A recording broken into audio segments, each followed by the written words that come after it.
Hello people, I'm the Anime Hero, and I review anime so you can enjoy it. Some of you have been wondering on the characters chosen for this list. For example, why was Kenshiro picked instead of Raoul? Well, for that, I hope this video gives you some answers.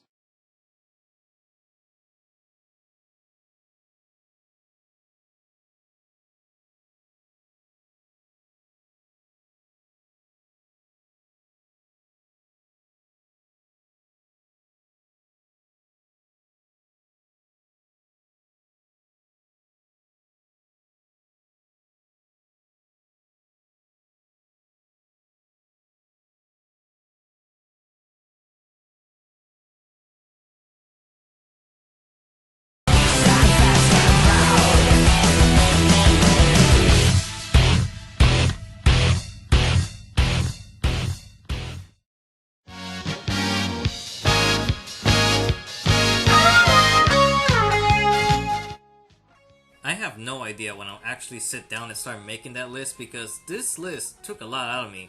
But as far as I know, I think I'm the third anime reviewer to make a list like this. I'm surprised that there aren't many lists containing much thought and effort as seen in Jesse Otaku's Deliciously Evil Anime Villains or Gigak's Top 20 Coolest Anime Characters. And here I am with my top 20 of most manly anime characters. I can say with experience that this was a very time-consuming and stressful process, but before I start talking about myself, I think you want to hear the honorable mentions.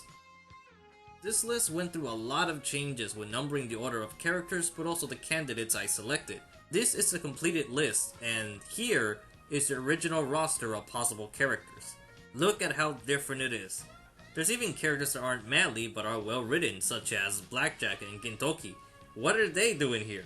So going down the line is Seijuro Hiko from Rurouni Kenshin. This character has everything masculine, but the problem with him is the reason why other characters couldn't be on the list. Seijuro Hiko's flaw is that he is a minor character. While he is important to Kenshin's origin, but as a whole he has very little to do with the story. Despite being a manly sensei and single-handedly fighting a giant, Seijuro is a character that came and went, whose screen time was very minimal. Similar to that role is Jay from Hakugei J.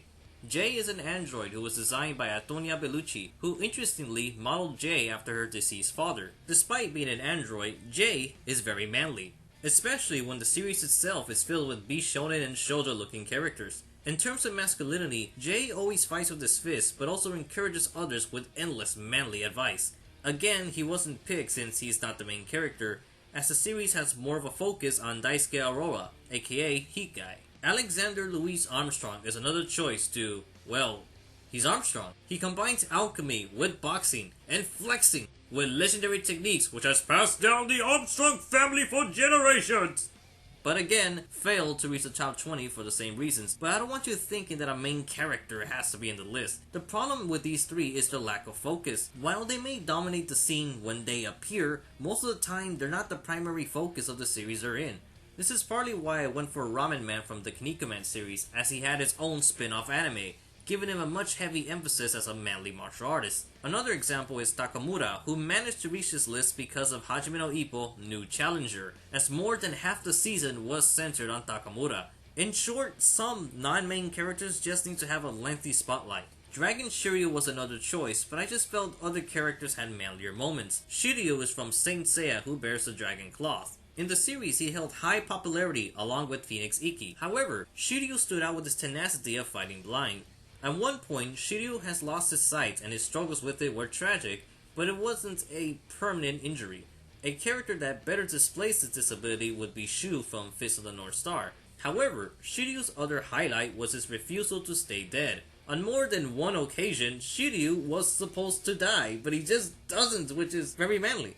Yet his manliest moments were his fight against Cancer Deathmask and Capricorn Shura. Sadly, I felt that his achievements or presence never topped those two fights, which is why I didn't put him on the list. While he did have a few more fights after that, they didn't give me the same emotional impact as the Cancer Deathmask fight, which I personally believe was his best match. Overall, other characters just had more to offer. Kazuma Kuwabara from Yu Yu Hakusho is another manly choice for being a swordsman delinquent who fights for love, battling against demons and other apparitions. I really love how Kuwabara gets a love power-up just by being in Yukina's presence, as seen in the Dark Tournament, or how committed he is to his code of honor in the early episodes of the series. So, Why didn't he make it? Well, let's see. Swordsman, delinquent, fights for love, battle demons, has unbelievable willpower, human being, and yeah, there's other manlier choices. Then there's Kamina from Gurren Lagann. Originally, I was considering him, but no matter how much I thought about it, Kamina just wasn't as manly compared to other characters. I personally view Kamina as hot-blooded, as many super robot pilots are. However, hot-blooded can mold into a form of manliness or vice versa, but if I was going to pick a hot-blooded pilot for this list, it would have been Ryoma Nagare from Ghetto Robo, or specifically Ghetto Robo Armageddon. Kamina is a fusion of two characters, and I don't see him as manlier than the following. Kamina is a combination of Captain Harlock and Yabuki Joe. Think about it. Kamina leads as a captain, bearing the skull and crossbones as his symbol, who wishes to venture in a land to live as a free man, while encouraging others to follow him.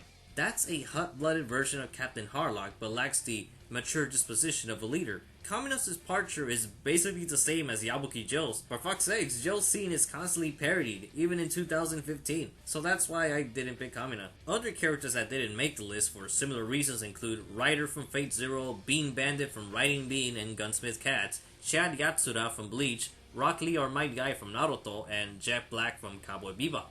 So the last of the honorable mentions are characters that probably should have been on the list, but then it would have to be a top 25 or a top 30 or something. Kazuya from Super Dr. K.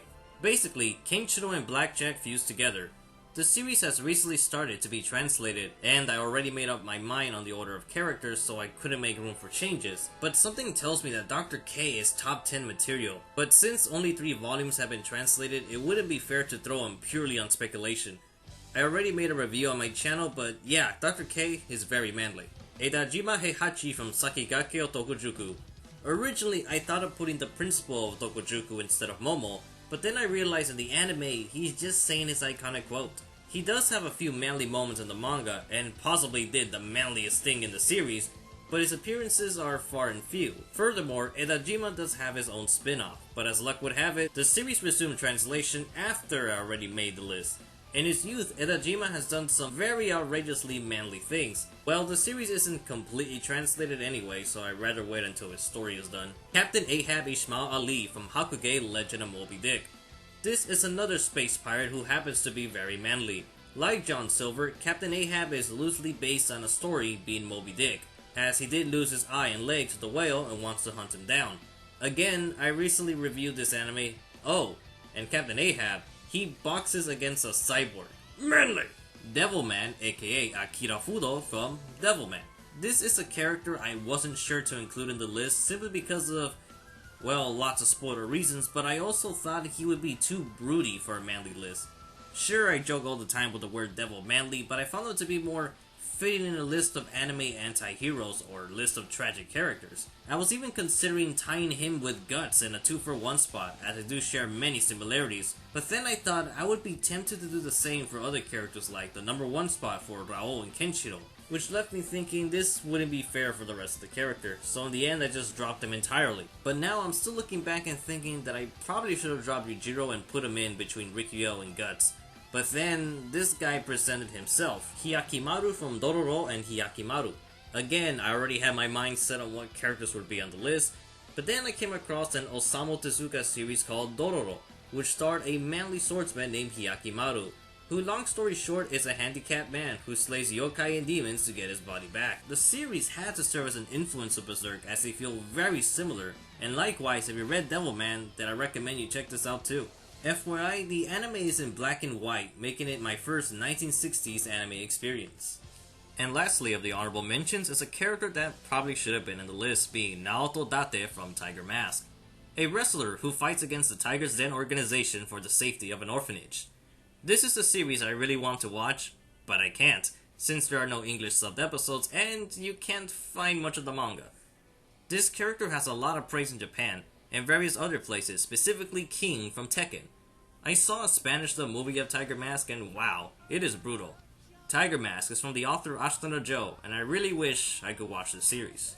Before I end this, I want to state that just because a character didn't make the list doesn't mean they're not manly. It just There isn't enough room with 20 slots, and I decided to stick with what I know best. If you ignore the rule of one character per series, then this list would look more like this, filled with Fist of the North Star characters. There are many series that have more than one manly character, and honestly, it's very possible to create a list of top 100 most manly characters. From my experience with lists I've seen on YouTube, I did my best to give you an unbiased yet informative countdown that follows what the title says. I have encountered many lists of anime series or characters that have nothing to do with what is being said, and they have so many subscribers. When you're a reviewer, you have an obligation to fulfill your audience with good quality. It doesn't have to be heavy editing. Hell, it could just be a few pictures or being on camera. But the point is, you have to know what you're talking about. I spent a lot of time making this list, which was planned since early 2012. But like every human being, I'm not perfect. I made some mistakes, and I haven't read or watched every single manly series, either because it's not available in a language I can understand, or simply because I haven't even tried it yet. The titles on screen are series that I have very little knowledge about, but for a long time I just really want to express my passion for manly anime, with the resources I had, and I say it's a damn good list. I know I didn't cover everything I wanted to say, such as why Dragon Ball characters weren't on the list, so instead I'd rather make a video titled What Makes an Anime Manly. But since I'm still somewhat of a small channel, I had the pleasure to interact more with my subscribers and viewers. So I'd like to personally thank everyone for watching, and I still have to work on the Q&A and a couple of other tag videos and other projects. But as a warning, there might be some changes in the future. Nothing is set in stone as of yet, but this thing found in the featured channels may indicate something. I know I couldn't please everybody with this list, but I hope you enjoy at least some of the videos, or at least felt interested in watching some new series. And of course, this channel has more content to offer in the future. So once again, thank you everybody.